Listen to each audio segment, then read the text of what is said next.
Welcome views, क्या हाल चाल है? ठीक ठाक हैं? अच्छा प्यारे भाई, ये हमारे अब्बास भाई है, इन्होंने माशाल्लाह बिल्ली नहीं लेके आए, बिल्ला है, सोता हुआ बिल्ला। ये देखें। तो बता सकते हैं इसका नाम क्या है?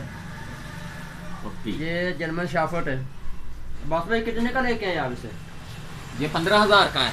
तो अब्बास भाई इसको क्या खिलाते हैं आप? इसको दूध पिलाते हैं और बादाम खाती है। ये गोश्त मुर्गे का भी खाती है और प्यार बहुत लेती है, बहुत ज्यादा प्यार लेती है। बिल्ली एक बहुत ही खूबसूरत जानवर है यार। अगर बंदा इसको अपनी गोद के अंदर रख के ऐसे इसके ऊपर हाथ फेरता है ना कोई हफ्ता 10 दिन, तो आपका ब्लड प्रेशर सेट हो जाता है, बिल्कुल मुकम्मल कंट्रोल आ जाता है आपका ब्लड प्रेशर जो है, ना ही वो ऊपर जाता है ना ही नीचे आता है। वीडियो अच्छी लगे तो शेयर करना, ठीक है? ज़्यादा वीडियो में लंबी नहीं कर रहा।